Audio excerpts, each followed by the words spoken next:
welcome to the Spawn Chunks, episode number 173 for Monday, December 27th, 2021. And if I stumbled over that date, it's because we're recording this in the past. A bit of a pre-recorded episode for you this time as we all spend some time with our families over the Christmas break. My name is Johnny. The internet knows me as Pixel Riffs, and joining me, as always, is the ghost of Christmas past, Joel Duggan. Hi, Joel. Don't worry, even as a ghost, I eat my vegetables. You'll be visited by 3 vegetables. Right. Roasted broccoli, Brussels sprouts. What's the ghost of Christmas past? What's the spooky one that comes at the end? It's probably the turnip, I think. It's the turnip? The turnip Yeah. is the one that scares me, anyway. Yeah, if you want to hear more about vegetables, Christmas dinner, and food, then you should listen to The Render Distance, which is the extended version of the podcast that Johnny and I do every week. You can become a patron at patreon.com/thespawnchunks and get access to that recording, as well as the Discord and other great benefits. So head on over to patreon.com/thespawnchunks and support the show. Give yourself an extra Christmas present and join a wonderful community. So yeah, as I mentioned, we're pre-recording this episode, so we're not going to be doing our usual discussion of what we've been doing in Minecraft this week, because this is the week before we recorded last week's show, if that makes any sense. I know, time travel, it's a little bit weird. So there's also no news, and we're not honestly expecting a great deal of news out of the Minecraft team, because they'll all be taking a break for the holidays as well. So the focus of this episode is going to be celebrating the community through a bit more listener email. This is going to be another chunk mail dispenser where we bring up a bunch of interesting stuff that you folks have written into the show. So Joel, why don't you kick us off? Sure thing. And if anybody here wants to have their email read on the show in the new year, you can send that email into spawnchunkmail@gmail.com. Please use that email address. Make sure you have a clear subject line, makes it easy to sort. Keep it short, keep it to point. And usually one topic is best. If you have multiple topics, we might break your email up for discussion purposes. And last but not least, if you are a patron of the show, make sure you indicate that in the subject line, because it helps us, again, sort out, where we're filing things. Because we do get a lot of email, and any help at all that you can give us when you're writing in goes a great length to keep us organized on the back end of things. First email is from Flambeer Pier. Music and shaders. Hello, Joel and Johnny. I have been listening to the Spawn Chunks since your interview with Exuma. Wow, that's a while. I remember a while back you guys were talking about music in Minecraft being more region locked. What if Minecraft had music achievements that would show the music you have unlocked in an area? This could work like another game I love, old school RuneScape. In RuneScape, all the music is tied to a specific area in the world. Once you've been there, you've unlocked the music. In Minecraft, this could be done by making certain songs tied to biomes and or dimensions. This would add a challenge to unlock all the music in the game and would give incentive for the player to explore the world. The menu could also allow you to play the songs you've unlocked, giving you a way to vibe to C418 Alpha without adding lots of music discs. Another possible addition could be a boss fight music that plays during the Ender Dragon or Wither fight. Rick has died vibing to C418 Alpha. I can't remember which one Alpha is, but there is, I believe, a track that plays when you go to the end. So I'm pretty certain there is boss fight music of a kind. It's not the traditional, more upbeat and dynamic boss fight music that you'd normally get when you fight a boss in a video game. But then the dragon fight has always been a little bit more freeform, and I think to have that kind of music, you need a boss fight that's maybe a little bit more structured. Yeah, I think that having some specific boss fight music, and it could also, there's enough people that have been playing Minecraft long enough that they could even have some nostalgia vibes and maybe put in some stuff that would harken back to the video games of old in terms of the boss fights. But I like the idea of having more of the music available created for Minecraft play more readily in the game. And I think changing it to a mini game is a great way to do it. I'd love to be able to set up a playlist in game saying, Minecraft, I don't particularly like this track. Could you play all of these except for this one at a more regular interval, that kind of thing. Mm-hmm. And rather than just having that available to you in the game, which would be cool, I think tying it to biome discovery is great, so that you can't play, or there's going to be a default 6 tracks that Minecraft is going to play, which right now, I know there's more, but I feel like I only ever hear the same ones over and over again. Yeah, since Update Aquatic, there have been a lot more songs tied to biomes than there were before, and that really started, I think, during 113 because there were three tracks by C418 that were introduced that only play when you're underwater, which is not something players commonly end up like hanging out underwater just to listen to the music, because more often than not you're going to drown if you don't have the appropriate countermeasures against that. So I feel like those bits of music often go unnoticed. The nether biomes now have specific tracks adjoined to three of them, which were introduced in the Nether update that Lena Rain composed. And now in Caves and Cliffs, there are 8 new tracks which are a little bit looser in terms of where they play. I think there's some that can play on the main menu and also in a couple of the mountain biomes. And there's one that's in a mountain biome, but also the Lush Cave or the Dripstone Cave. There is one track from the Caves and Cliffs soundtrack that doesn't play at all yet, and that's Ancestry. We presume that one was supposed to be tied in a little bit more with the Warden. And of course there's the Other Side music disc, which you can choose to play pretty much anywhere. And I'd love to see them continue that approach in the Wild update, because Minecraft's biomes are potentially going to be expanded and redeveloped, starting with the Wild update, or at least, including the Wild update in that. And so there's the option for certain types of music to play in swamps and so forth. Yeah, the weird thing about Minecraft to me is that a lot of the more interesting tracks from my point of view, the ones that are more than, a minute and a half long and aren't just kind of peaceful piano music, there's a little bit more dynamic range to them and a little bit more interest, they only play in creative mode. And I turn the music off when I play Minecraft most of the time, and when I'm editing my videos, I will put some of those tracks in so that they can be a little bit more interesting music in the background, at which point people kind of have heard them from creative mode and go, wait a minute, why is that playing for you in survival?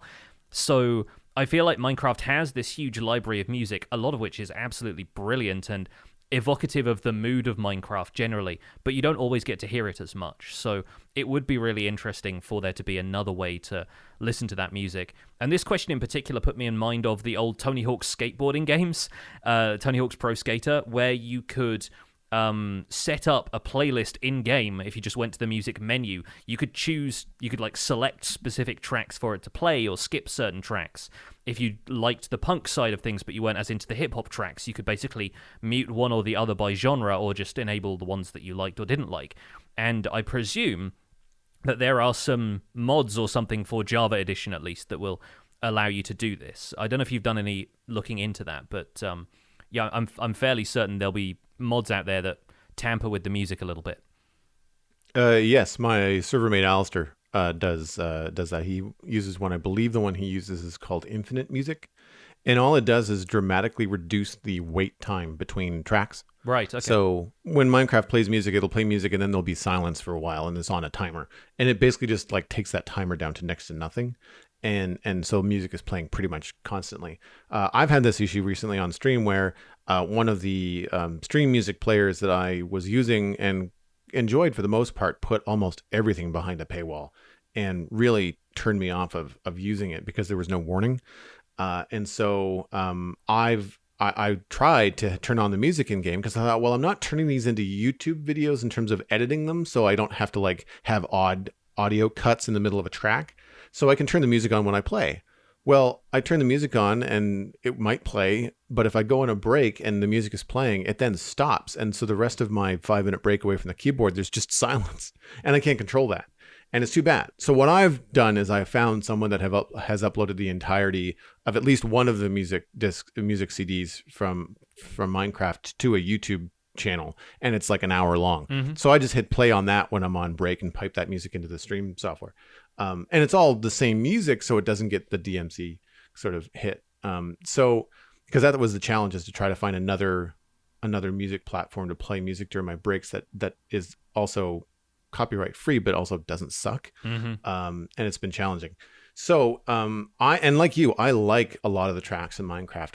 The other mod that I found in addition to Infinite Music was Dynamic Music, and that adds more cues for music to play. So instead of just reducing the timer and having music play all the time, music starts when you go to sleep, when you wake up, when you enter a different dimension, all the different things in Minecraft that could potentially cue music does. And so the music then feels more intentional. Dynamic music also adds some new music as well. I don't know if either one of these, having not used them myself, access any Minecraft music that is currently not in the game. So, for example, some of the tracks that play in the game and then some of the tracks that are on the soundtracks you may not be able to get. And it would be nice if they could do that.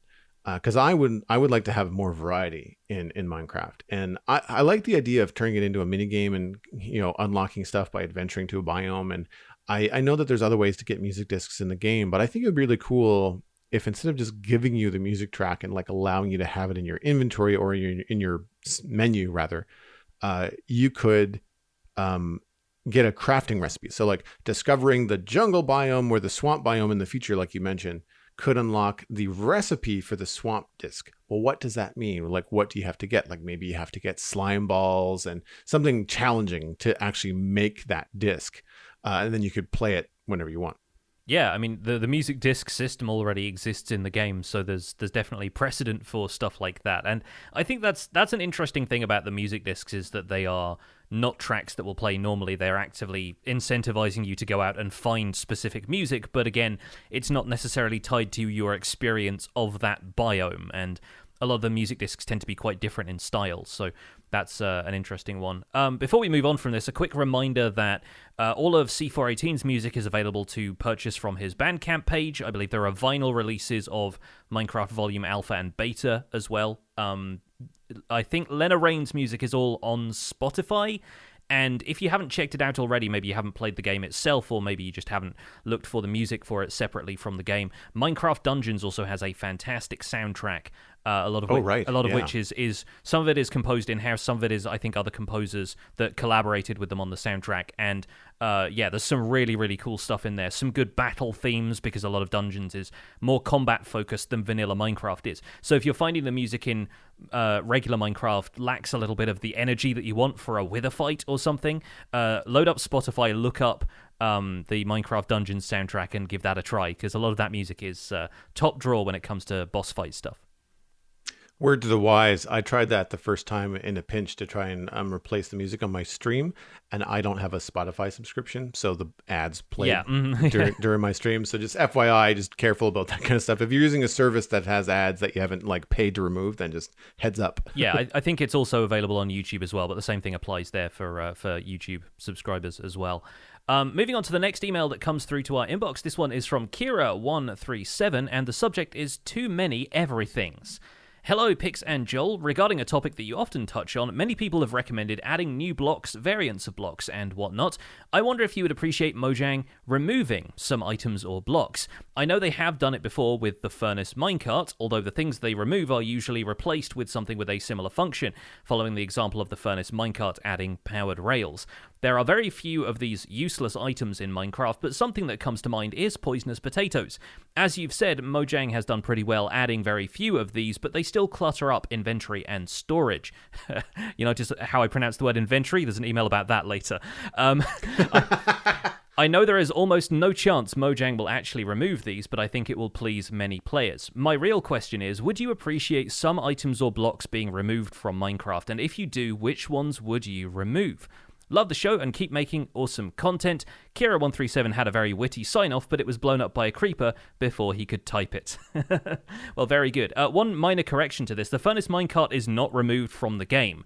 A lot of its functionality has kind of been taken over by powered rails, but people still use furnace minecarts. They are craftable, and I think I've noticed a few players using them recently when they don't have the resources to craft powered rails and they just want to move a couple of mobs around. Like they want to move a villager to and from someplace just using regular minecart rails if they don't have all of the gold and redstone they need yet. So furnace minecarts still exist. They're just largely, they are more generally thought of as obsolete once you've got enough resources available. Yeah, they have some very specific use cases, but it's not something that people... I don't think of one. I think powered rails first. Yeah. Although after reading this email, and I think I know what you're talking about in terms of some of the content creators that I've seen, anything really vertical, I feel like a furnace minecart might be better at doing it if you don't have the powered rails, or if you just don't want to bother laying all that powered rail down. I think the main reason main reason people don't use furnace minecarts more is that they were often fairly unreliable. Just kind of stuff like which direction they travel and things was not coded all that well or all that successfully at first, and so I think they've sort of become generally regarded as not the best solution to the problem. And yeah, I think people still use them from time to time, but there are definitely better ways of doing some of that stuff later on.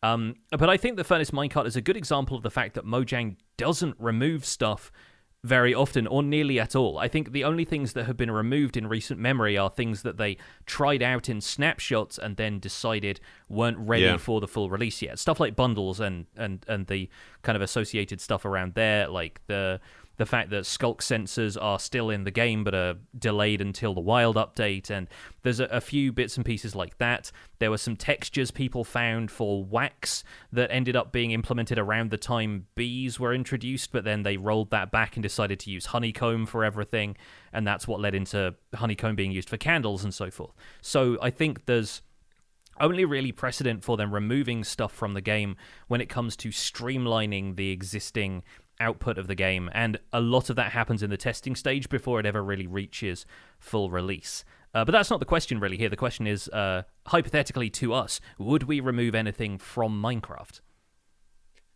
I think the poisonous potato is more of a meme now, so I think that would probably stay. But for me, I've always found the mundane potions dumb and frustrating when you're trying to do crafting or not crafting, but potion brewing.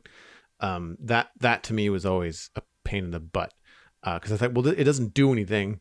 It's like, congratulations, you did it wrong, but now you've got this thing that you have to just like destroy or you like drink, or they don't stack. Like it just seems like a pain in the butt. I think the first thing that comes to my mind is a lot of food things like suspicious stews and things like that, but they're more of a PvP thing, which I just don't do. And a lot of that kind of stuff just ends up being like, well, how do you want to RP? Like if you want to play the game as a vegetarian, you need to have a lot of food sources that are not as efficient as, roasted chicken and stuff for a game. So like, you're probably going to do more of the soups and vegetables and things like that because they're going to be better for you. But I find that kind of stuff gets frustrating because, on one hand, I don't need them to be removed from the game because I can get around them by just not crafting them and not dealing with them. I don't have to store them. Like I don't have to make them to get anywhere else in the game. So I can just avoid that whole tree. The other thing that I was thinking of was the items in the game that you get, but you can't really do anything with. So like, yay, I have the dragon egg. Now what? Like it doesn't craft anything. It doesn't do anything. It doesn't give you anything extra. It doesn't give you powers. It's not a beacon. Like it does. Like you get a number of wither skulls. You can eventually, craft the wither and then, wither skeleton skulls. Then you can craft the wither and then you can get the nether star and you can make a beacon. Like there's a purpose to all of that. Whereas the dragon is just like, yay, here's an egg. And you're like, okay. Cool trophy, but like what else can I do with it? And so that to me is one of those things that I think is a little bit odd.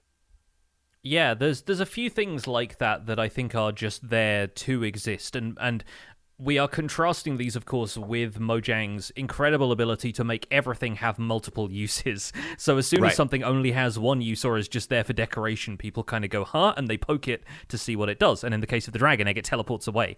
But I think it's the same with stuff like copper. People find that copper blocks have different ages, and copper ingots can be used to make a couple of different things, like lightning rods, spyglass, and then they kind of go, is that it?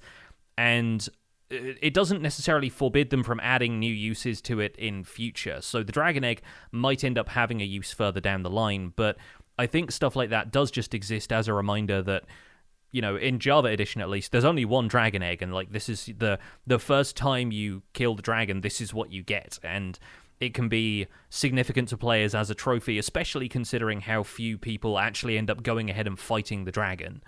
From what we've heard, very few players actually bother going to the end in the grand scheme of everybody who plays Minecraft. So, yeah, there is some achievement in that, and it's a physical object you can have as an achievement instead of just a checkbox in the game that says you've done this.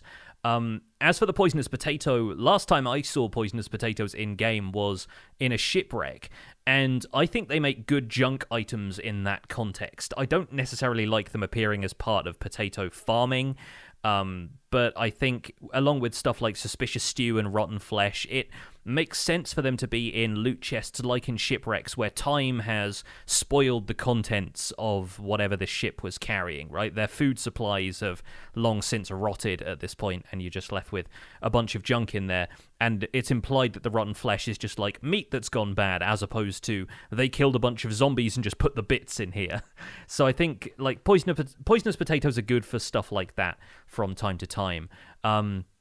Yeah, honestly, there's not a huge amount I would remove, and this really comes from my kind of key philosophy with Minecraft being to use every part of Minecraft where you can. If you're playing Minecraft for a long time and you're stuck for things to do, find an aspect of Minecraft that you've never touched before and give it a try. Like, I know there are a lot of people who would want to remove blocks like diorite from the game because they think they're ugly or they don't have a place in the kind of stuff that those players like to build, but there are definitely uses for them. I don't think there are any bad blocks in Minecraft. I think there are just blocks that you haven't found the right use for yet.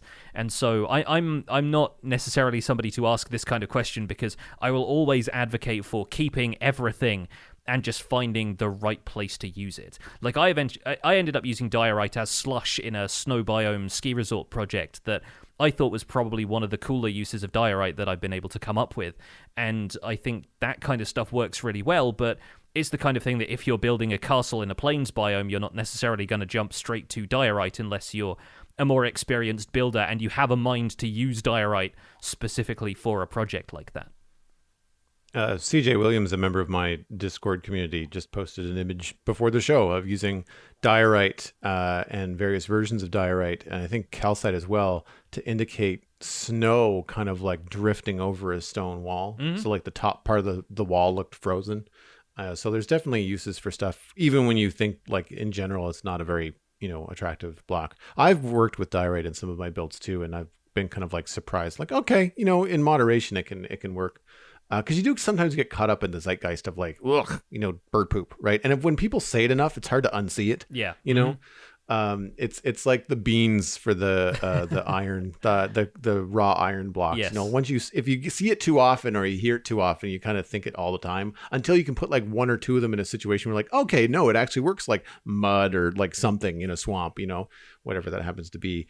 I don't know about removing entirely, but I find that in terms of things like textures and blocks in the game, because that was specifically mentioned by Kira137, I don't think it's something that necessarily needs to be removed, but I do find sometimes I get frustrated with redundant textures that are very similar, where they've taken the liberty to add two different blocks in the game, things that don't stack in your inventory. One block might lead to the other, but they look so similar that you only end up using the one that's easier to come by or the one that ends up being able to be broken down into more things. So subjectively useless, it's very specific to me. Deep slate versus cobbled deep slate comes to mind immediately because, like I'm even writing a data pack right now to allow me to put deep slate into the grindstone and get all the cobbled deep slate pieces without having to first turn it all into cobbled deep slate first.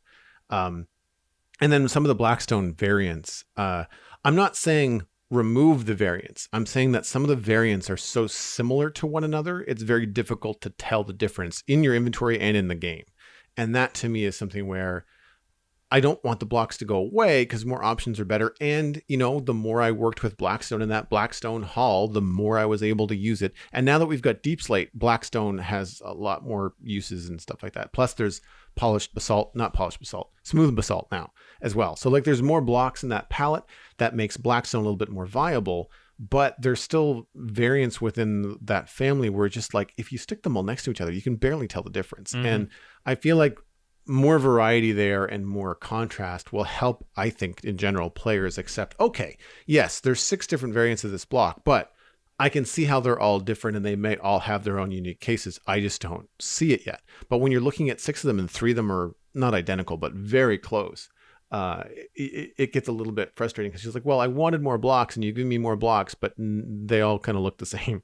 And so that's where I get, hopeful in terms of Again, not removing things from the game, but maybe changing the balance a little bit. Yeah, it's more about refinement, I think, than it is about removing stuff, is the philosophy we tend to take here. So hopefully that was a somewhat satisfying answer to that question anyway, because we're generally pretty open-minded people here at the Spawn Chunks. We don't like to think about anything being removed, and frankly, like, any change like that is going to remove something that somebody else was relying on still being there.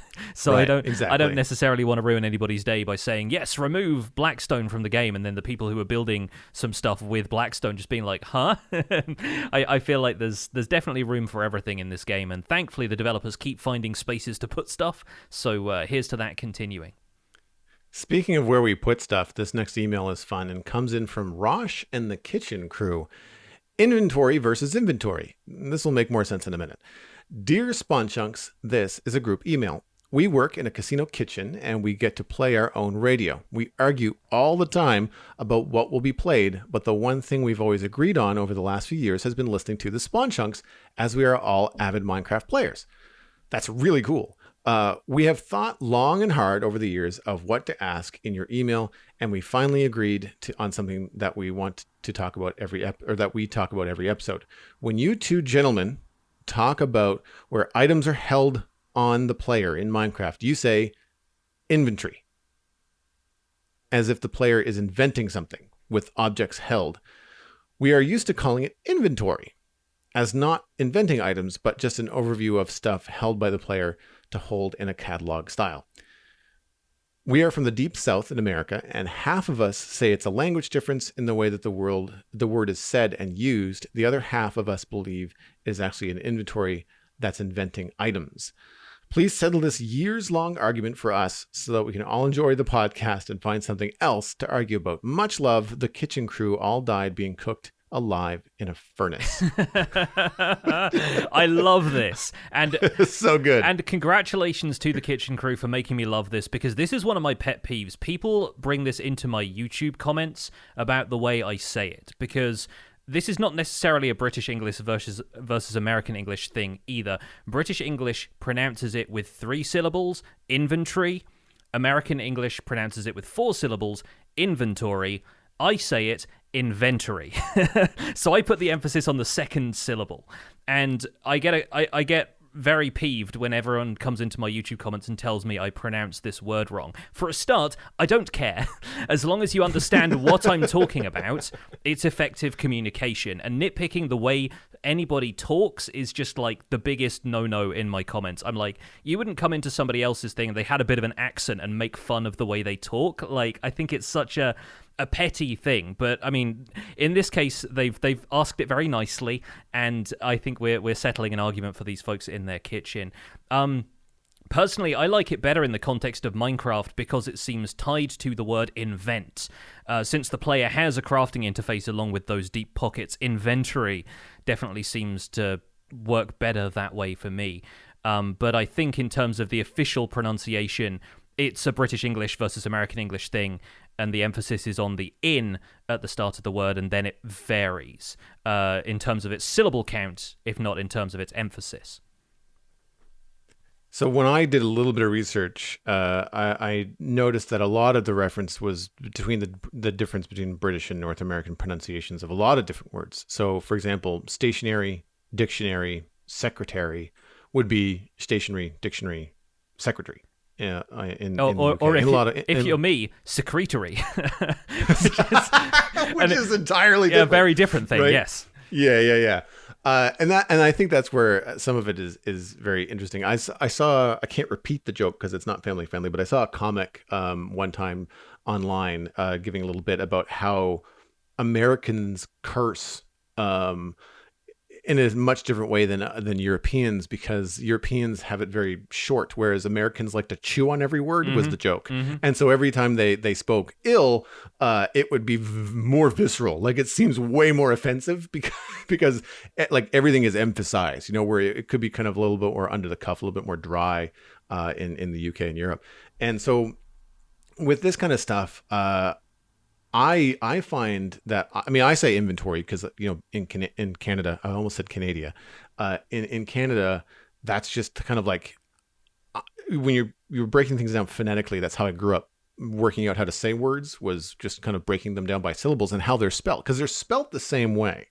It's not like color and color, one with an O-U-R, one with an O-R, right? They're both pronounced the same. It's spelled the same, but they're pronounced differently. Mm-hmm. And I find too, like traveling around, accents, specifically strong accents in the UK, because I'm spending a lot of time on TikTok lately, and I follow a couple of Scottish TikTokers. And when they say words like south, it's sooth. Mm-hmm. And if I'm not paying attention or reading the subtitles, like I don't know what the heck they're talking about sometimes, especially if they're speaking fast. And I always find this kind of stuff interesting because it's not like it's a different word. Like, so in North America, we'll say pants, where in a lot of times in the UK or in those areas, trousers. It'll be trousers, right? Except in the north of England, where it's still pants. Okay, like good example. And in Scotland, they're trousers. Yes. Which, again, if you're not paying attention, you're like, what is that? Yeah, right? it's funny because in Scotland, it's trousers, and then it's trousers in the south of England, and then in the north of England, where I went to university, everyone still says pants. So it's different. And you settle in, because I've got a bit more information for you. Language is mutable and changes over time. There was a period of about 300 years, between about 1400 and 1700 in England, which is now referred to as the Great Vowel Shift. Because people have studied this, and it was a phenomenon whereby English spelling was becoming standardized as literacy increased in this country, and it led to people completely changing the way they pronounce things. And this is why some stuff in like Shakespeare plays and sonnets doesn't feel like it rhymes anymore, where in the original pronunciation it would. Doubt thou the stars are fire, doubt thou the sun doth move, doubt truth to be a liar, but never doubt I love. The word love would have been pronounced louve back in the day because of the way Shakespearean English, like around that kind of era, pronounced certain vowels. And so there's a lot of shifting that has taken place over time. And like, this was also the period where America was being colonized by the British, and it's one of the many reasons American pronunciation ends up differing from British English is because our vowel sounds were changing, whereas American vowel sounds potentially stayed the same and then developed from there as the country developed its own identity beyond that as the United States. So there are variations in the way people have said stuff over the years that are changing constantly. And I don't know if inventory, if that is ever going to take off in one direction and stay the same for everybody. But I've read articles about this recently in which people have pointed out that, you know, younger generations have started pronouncing mischievous as mischievous, and that's led to a lot of people misspelling the word when they write it out. But it's one of those aluminum kind of things where it doesn't necessarily matter if you understand what they mean. It just means that people are starting to pronounce things a certain way based on, you know, what they've heard their friends say, and things just kind of repeat over again until things change permanently. So there's some really weird stuff that goes on in language. And since a lot of these folks say they're from the deep south, I'm going to need you to do a quick census of how many people in the kitchen say library instead of library. And then you can write back with that, because I'd be interested to hear. But yeah, language is this weird kind of ever-shifting thing, and a lot of people think that there are hard and fast rules that need to be applied to it, and a lot of times that's a good thing because that means we can teach it to people. But what people do with it after that is their own business, as far as I'm concerned. So I'm probably going to stick to the way I say inventory for the foreseeable future. And when I'm thinking about the words that I have in my internal inventory, you know, podcasting, I know there has to be at least one case on the Spawn Chunks where I've said inventory. Yeah. Mm-hmm. Because between you and my buddy Alistair, who's a Yorkshireman, I know that I've picked it up at some point and parroted it. You know, I just finished watching the entirety of Downton Abbey over the last few weeks. You got to pick up some good pronunciations from that show. Yeah, yes. For sure. And my internal monologue has had like a little bit of a British, kind of like proper British, you know, pronunciation or it's more about the delivery than it has in the past. And I've had this experience before when I was watching Justified, which is a Kentucky-based crime drama, and everybody's got this southern drawl. And again, I don't talk like that, but my inner monologue will be just like a little bit slower, a little bit more visceral. Like the things that you think in your head when somebody cuts in front of you in line are a little bit different after you've been watching Justified for like 6 weeks, as opposed to Downton Abbey for 6 weeks, which I think it's funny to me how I pick up that kind of stuff. Same thing with like, watching all the Scottish accents and stuff on TikTok. Again, I don't pick it up verbally, but my brain will just be like, I'll think about the way that certain people say things, and I do find it really, really interesting. I like the fact that language is so fluid. I find it a lot to get caught up with.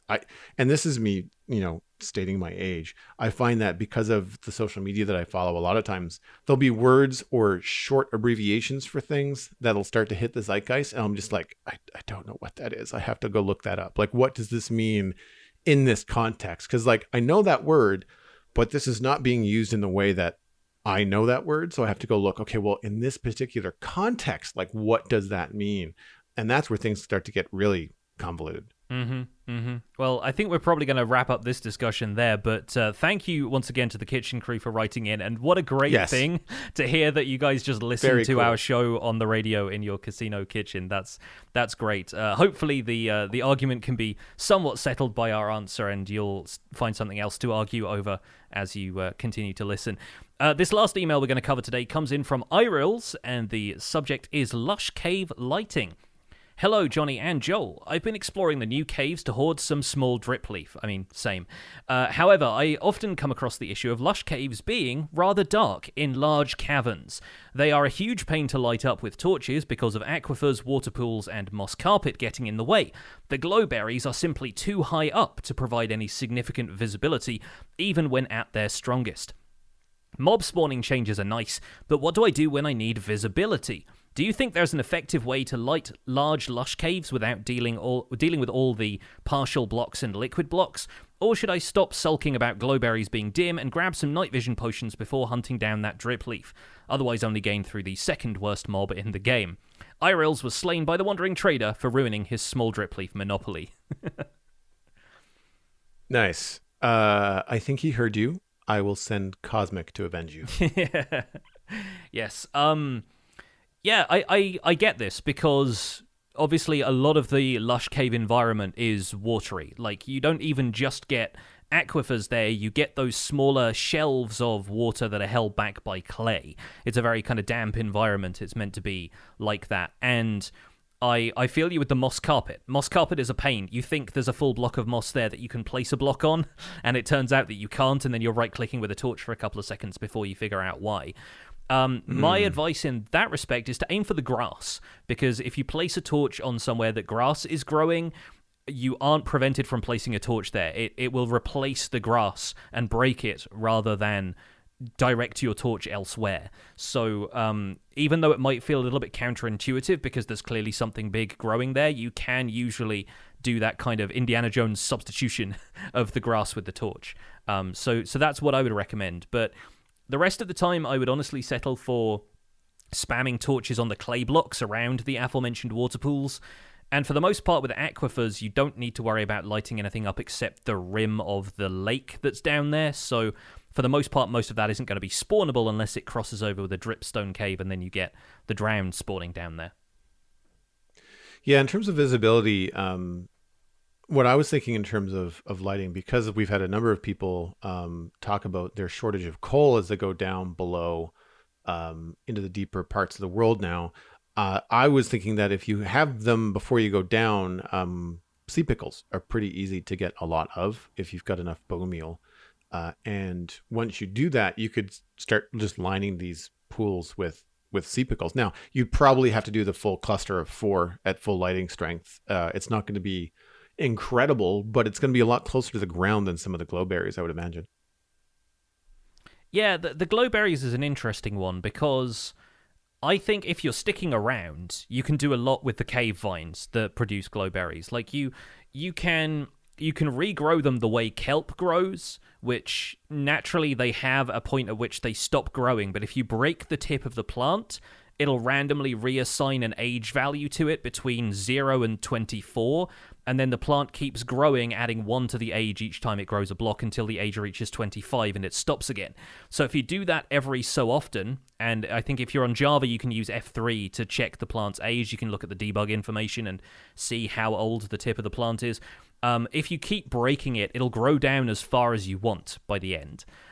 So like kelp, it can grow from the seafloor all the way up to the surface at whatever height that ends up being, as long as you maintain the plants. So if you're thinking about sticking around in this lush cave for a while, you might want to give that a try. Given that it's probably fairly hard to reach those cave vines, though, I can see that not being super practical. So if it's an area you're thinking of colonizing and turning into something a bit more permanent, Minecraft still has some really fun organic light sources. I'm thinking stuff like jack-o'-lanterns. Glow lichen is a pretty valid light source for mob spawning prevention, if not for visibility, but enough glow lichen will still make an area pretty well lit. You could mix in some shroom lights if you've been to the nether. You could hide your light sources under the aforementioned moss carpet. I think even stuff like candles wouldn't be too bad. So there's definitely a few different options if you're planning on lighting the area up for a more permanent settlement there. But I think the rest of the time you might be able to find some stuff to place torches on. There was a change recently, and I'm frantically Googling it while you were talking, about cave vines and the age of them. I don't know whether it was something to do with shears. Yeah, I think... But there was a much easier way to control them. Yes, I think you can shear the end of cave vines to stop them from growing any further. So it basically cuts off the plant there without the age mechanic playing in. That's if you want them to stop growing. If you want them to keep growing, then there isn't really many options other than just breaking the tip of the plant. Right. Okay. All right. That makes sense. Yeah, I do find that tricky, because I remember that from my test runs in the experimental stuff. Was you get into a big cave and it looks really cool, but then you can't see where you're going. Mm-hmm. And yeah, I think that there could be more done with cave vines, but I kind of wonder whether if it's something where you're going to live permanently, then I think that's kind of a fun challenge to figure out, like, where can you put things like glowstone or lights that are not going to be torches everywhere that you could then use to be able to light your way. And again, I think one of the things that's hard to wrap your brain around is that new light level spawning. Like, even though you want to see where you're going, part of that reason, I think, is not just visual, but also like a safety net. And you're so used to anything feeling dim being also dangerous. Whereas like glow lichen will block spawns now. Mm-hmm. So like if you have enough of that, you could still have a lit path, granted a dimly lit path, through your lush cave, but it could be completely safe. Yeah, it totally could. And there's always the option of bringing some fairly cheap blocks with you. And that way you can place down a block that you can put a torch on anywhere you like. And depending on how dangerous the environment is, if you're on Java, you can have a torch in one hand and the blocks in the other hand, or vice versa. Put down a block and then immediately place a torch on it, basically. So there are some shortcuts, I think. You can probably find some easy enough ways of navigating that. But if you're just going to be breezing through kind of in and out, make sure you have your brightness set to as bright as possible. Maybe turn up the brightness on your monitor if you just need to swing through picking up all of the small drip leaf, and you'll make out like a bandit from those places, compared to the wandering trader, at least, who traded you like 10 of the things at a time before he locked the trade permanently. I'm noticing this a lot myself because I'm not playing with Optifine, and I don't have a dynamic lighting solution right now for Fabric. So I often play with a torch in my left hand just so I can see what I'm doing. Yeah. You know, you're putting the underside of a bridge or something together. I just need to see what textures are what, both for my benefit and the stream's benefit. But I don't have that right now. And so I'm always just like throwing torches down. But as a habit, because I was carrying torches in my left hand for that reason, I would just, when I go caving and stuff like that, I just have them there. And then it's a matter of like right click, left click. If you're mining or running along, you can just kind of like, throw torches up against walls very easily. Yeah. I think I hadn't considered dynamic lighting, actually. That's a potential option if you don't want to do the night vision potion thing. Yeah. Install Optifine and see if dynamic lighting works on the latest version, then you're off to the races at that point. Do you think we have time for one more? I think we've probably got time for one more. Yeah, we can squeeze this in. I think so. This is from Randomify my Minecraft 118 experience. Hello, Johnny and Joel. I've played Minecraft for a long time. Most of my life, really. And although I've taken breaks, I've always kept up on the news and the Minecraft community. When I started up a new world in Minecraft 118, I was planning on finding a decent-sized cavern to make a base in. But the seed I got had a single tall jungle tree on a hill, and fate decided that I must build a treehouse. I wonder how many people will go into a new world in 118 expecting to build one thing only to find the perfect place to build another thing entirely. Randomify fell off a vine while trying to build a treehouse. Actually happened. Yeah, I mean, you're preaching to the choir here, because I was hoping for my spawn in the Minecraft survival guide to be somewhere a bit more mountainous, with at least like a couple of decent-sized hills nearby, like a decent plains biome, valley kind of thing. And I ended up in a birch forest, which is a biome that I don't think I've ever built in before purposefully, at least not when I cared about the location of any of my bases and structures and so forth.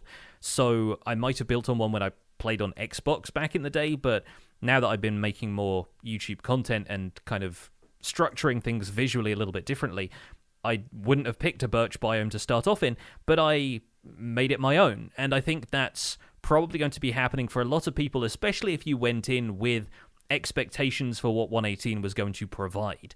I think the cool thing that Henrik always points out whenever he talks about this, both on our show and elsewhere, is that you can just pick up and explore a 118 world and find those places if those were your expectations. But then again, the happy accidents like you encountering this giant jungle tree on a hill and deciding that that was going to be your home is one of the things that makes Minecraft great, in my opinion. The presentation that the sandbox gives you stuff like that to play with is always super fun. I think this is one of the reasons why I haven't had any grand ideas for builds in Minecraft 118 landscapes. I need to see them first, and I haven't gotten to that on the Citadel yet, which we really need to get on. We're behind on that. But I think that that's something that's going to dictate kind of like what happens. I'm seeing a lot of people in our Discord and in my Discord posting pictures of like mountainside cabins. I think that's really cool, but I think like I'd have to find the mountain first. Yeah. Mm-hmm. And I think for me, and because we've already done this on the server and because of me flying around with chunk trimming and stuff like that, I'm not opposed to just like loading up a backup seat of the Citadel, teleporting myself 30,000 blocks in a couple different directions and just kind of seeing what I can see and seeing if there's anything that's like, oh, okay, that's really cool. There might be more cool stuff around. That could be kind of fun, because we've done that for thematic areas as well. Like we found this really cool jungle valley place, which may or may not still be there, for what would be a future like kind of Asia Pacific kind of Ming Dynasty type build. But we never pulled the trigger on it. So we just kind of kept it in the back of our pockets, right? So that kind of stuff I think is what I'd need to do before I start to decide what I'm going to build. Again, I'd love to build something cool like Moria or something like that, but I'd have to find a big enough cave to do it in first. So it's one of those things where you kind of have to wait to stumble upon it. One pitfall I think to best laid plans is if you're doing it in survival and you're not allowing yourself the freedom to surf around your seed, look for biomes in either creative mode or in a map mod like Amidst or something that's up to 118. That there's another one online that uses it. Chunkbase, I think. Yeah, is the one right Chunkbase now. is the one. Yeah. Yeah, I tried using Chunkbase. I find the interface very small and hard to get any real information out of, which is unfortunate. But stuff like that, you're going to be walking around for a long time, or you could stumble upon it. You could spawn on top of something amazing, or it could be many hours before you find that mountain or cave that you're looking for. So I think getting tied to an idea too closely before loading in a new or going into a new area in 118 might be stifling your creativity. Like just go in with an open mind and kind of see what's up. Yeah, I think so. And if my example is anything to go by, I don't think I have found a mountain biome that goes taller than a meadow within about 1,000 blocks of my spawn area yet. I might not have looked in all the right directions. Like there's definitely some hills nearby that I haven't climbed up to the top of to see what's beyond that yet, but in the directions that I've been going across the ocean that's near my spawn point and in a few other different areas around that, I still haven't found anything all that tall. So I'm still waiting for that, and I'm happy for it to show up whenever it shows up. And I'm sure once I'm looking a little further afield, once I'm exploring to find stuff like strongholds or villages or any of that stuff, I expect I will run into one sooner or later. But I'm comfortable just being along for the ride for now, and I think ultimately I want to build a base in every biome in this season of my world. That's what I've decided, so I'm going to have to find one sooner or later, but I'm happy waiting for that kind of stuff, especially if good ideas suggest themselves in the meantime. Well, I think that's probably where we're going to wrap up this episode of The Spawn Chunks. It's been a short and sweet one, and I hope you folks have enjoyed your holiday break. For those of you who celebrated Christmas, hope you had a wonderful Christmas. And in the meantime, you can find more information about our show and links to some of the stuff that we've talked about today at thespawnchunks.com. The music for the show was composed by me, and The Spawn Chunks is proud as ever to be a listener-supported podcast. Thank you for all your support throughout 2021, folks who listen to the show. And if you listen to the show for free and you're getting some value out of the show, why not consider putting some value back in? You can do that at patreon.com/thespawnchunks, where joining our community gets you an invite to our patrons-only Discord chat. Pledging at any level gets you an opportunity to listen to the show live, and it'll also get us closer to our next milestone goals along the road as well.